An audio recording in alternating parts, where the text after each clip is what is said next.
छोटी बहू और बड़ी बहू में इतना फ़र्क कौन करता है। लड़की मोटी है भाई, मुझे तो कोई खास पसंद नहीं आई। आते ही बड़े भैया ने राय दे दी, मुझे भी कुछ खास नहीं लगी। लंबाई भी ज़्यादा है और मोटी हो जाएगी तो अजीब ही लगेगी। तू क्या कहता है सुरेश? मम्मी ने कहा। ऐसा था तो देखने ही नहीं जाना था। फोटो देखा था, शादी में भी मिली थी, तब मोटी नहीं लगी। मुझे ठीक नहीं लगता किसी लड़की को जानते हुए भी स्पेशली देखने जाओ और फिर मोटी पतली काली गोरी कहकर मना कर दो। अब तो बात हो गई है, मैं मना नहीं कर सकता। सुरेश ने फैसला दिया। ये क्या बात हुई भला? लड़के वाले हैं तो देखने तो जाएंगे ही, पसंद आए तो हाँ कहेंगे, नहीं तो नहीं। इसमें इतना सिद्धांतवादी बनने की क्या ज़रूरत है? भाई ने कहा। सुरेश अपने माता पिता का छोटा बेटा है। बड़े भाई की शादी हो चुकी है और सुरेश के लिए लड़की की तलाश जारी है। इसी दौरान एक शादी में दीपा दिखी उसे। लंबी चौड़ी हंसमुख और शरारती लड़की, बहुत पसंद आई उसे। मम्मी और भाई को भी दिखाई और मम्मी ने तो पास बुलाकर परिचय भी ले लिया। बाद में उसके मम्मी पापा से बात करके फॉर्मल बात करने का निश्चय किया। जाकर बातचीत भी कर ली और घर आकर ये जवाब दे रहे थे मम्मी और भाई। फिर भी नहीं माना सुरेश और तय हो गई शादी। अक्सर फ़ोन पर वजन कम करने और अपनी जेठानी की तरह बनने को बोलती सासू माँ, और बहुत गुस्सा आता दीपा को कि अभी से कंपैरिजन चालू कर दिया है।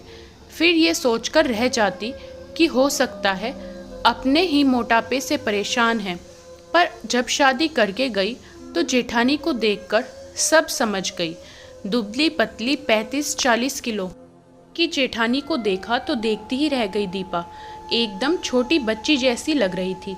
ये तुम्हारी जेठानी है रश्मि, इसी की तरह बनना है तुमको, एक आदर्श बहू। सासू माँ ने परिचय करवाया और पैर छू लिए उसने जेठानी के। खुश रहो, एक बुझा सा आशीर्वाद दिया और अंदर चली गई जेठानी जी। दूसरे दिन हनीमून पर चले गए और जब लौटे उसी दिन पहली रसोई की रस्म हो गई। अब से इस घर की पूरी जिम्मेदारी तुम्हारे मजबूत कंधों पर है। भाई मैं तो बूढ़ी हो गई, अब घुटने भी काम नहीं करते और रश्मि तो पहले से ही कमज़ोर है बेचारी। एक तुम ही ताकतवर कहलाने योग्य हो इस घर में, इसलिए आज से सारी जिम्मेदारियां तुम्हारी।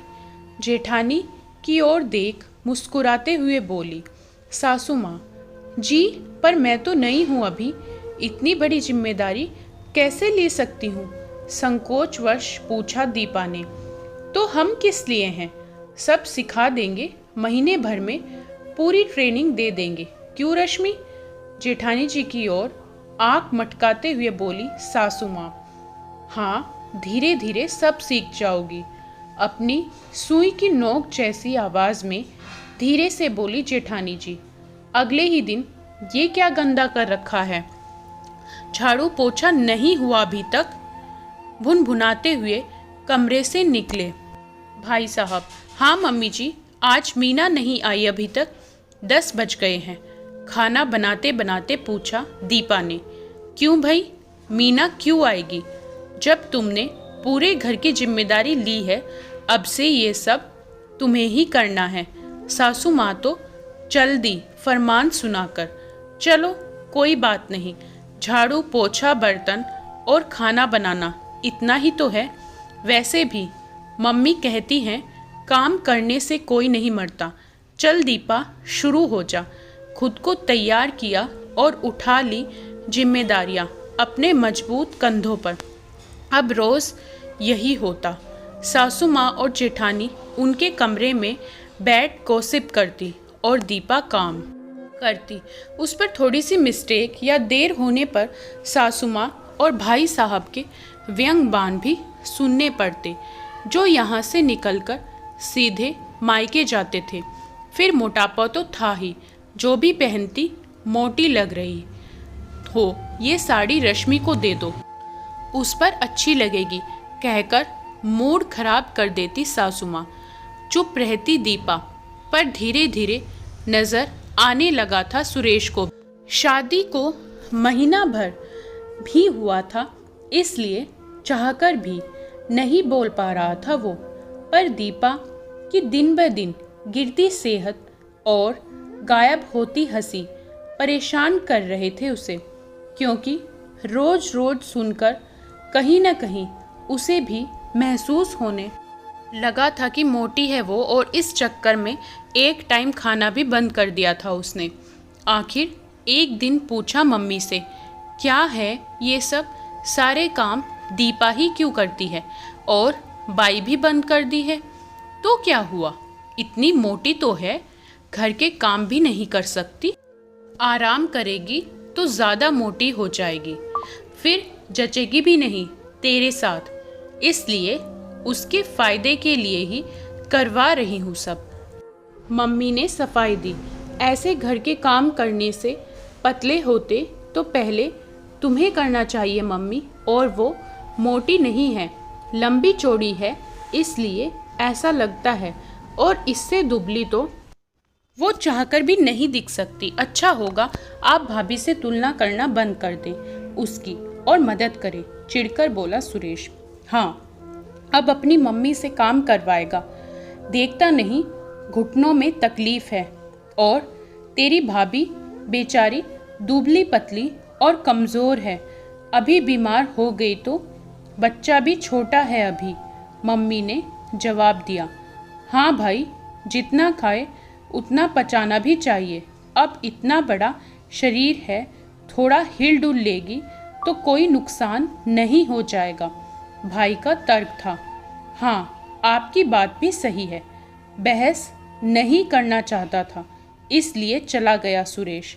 अगले दिन रविवार था, खाना बनाने की तैयारी कर ही रही थी दीपा कि आ गया सुरेश।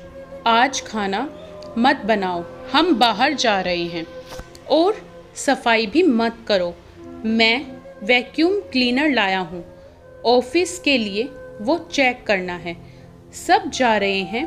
हाँ, अपना परिवार, जाओ नहाकर तैयार हो जाओ, सुरेश ने कहा, और तैयार होने चली गई दीपा। तैयार होकर नीचे उतरी तो देखा हंगामा मचा हुआ था घर में, भाई साहब काम को लेकर तो पापा खाने को लेकर, मम्मी अपनी अलग दलीलें दे रही थी और भाभी मज़े ले रही थी इन सब से, जैसे बेखबर सुरेश कानों में ईयरफोन लगाकर गाना सुन रहे थे। आ गई महारानी, पता है क्या टाइम हो रहा है और ये कहाँ जाने की तैयारी हो रही है? एक पे एक सवाल दाग दिए सबने। हम सब बाहर जा रहे हैं ना, सुरेश ने बोला था, इसलिए तैयार हो गई।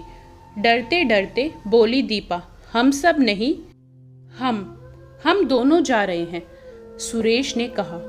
ये क्या तरीका है सुरेश, हम सब भूखे हैं, इसने कुछ काम नहीं किया और बाहर ले जा रहा है, शर्म नहीं आती? माँ बाप भूखे हैं और बीवी को बाहर खिलाने ले जा रहा है। डांटते हुए बोले पापा। 1 मिनट पापा, यहाँ सब खाते हैं क्या? हाँ तो खाना ही पड़ता है, बिना खाए कोई जिंदा रह सकता है भला? भाई बोला। झूठ, भाभी कहाँ खाती है, वो तो हवा पर जिंदा है, और मम्मी भी, सुरेश ने ताना दिया। कैसी बदतमीज जैसी बातें कर रहा है, भूल गया है क्या भाभी बड़ी है तुझसे? मम्मी चिल्लाई। भाभी नहीं खाती इसलिए तो दुबली पतली है, घर का सारा राशन तो अकेली दीपा ही खाती है, इसलिए सारा काम उसे करना पड़ता है, तो मैंने सोचा उसे आज बाहर खिला दूं तो काम से भी छुट्टी मिल जाएगी। भाई और पापा चाहें तो आ सकते हैं मेरे साथ, और आप ही तो कहती हैं ये घर मेरा है, तो आज आप अपने घर का ध्यान रखिए और भाभी को आराम करने दीजिए, सुरेश ने कहा। अरे मैं तो उसके लिए कहती हूँ, मोटी है तो कर सकती है, उसी ने बहकाया होगा तुझे। फिर से आलाप शुरू कर दिया माँ जी ने। बस मम्मी, ये मोटी मोटी करना बंद कीजिए, जैसी है मेरी बीवी है, और हाँ, वो कितना भी कर ले भाभी जैसी नहीं हो सकती, इसलिए तुलना करना बंद कीजिए। भगवान ने सबको अलग बनाया है। हमारी मर्जी से कोई दूसरे जैसा नहीं बन सकता। फिर भी बराबरी करनी ही है तो भाभी को कहिए अपनी हाइट भी बढ़ा ले और वेट भी, दोनों बराबर हो जाएंगी। अगर ऐसा ही चलता रहा तो हारकर अलग रहना पड़ेगा मुझे। इसलिए सोच लीजिए, या तो समान व्यवहार कीजिए या दोनों बेटों में से एक चुन लीजिए। फैसला आपका है। स्तब्ध खड़ी दीपा को खींचकर ले गया सुरेश और सोच में पड़ गए सब कि ये तो सोचा ही नहीं था। दोस्तों, कैसी लगी आपको ये कहानी हमें कमेंट करके बताएं। वीडियो को लाइक करें, शेयर करें और चैनल पर नए हो तो सब्सक्राइब ज़रूर करें।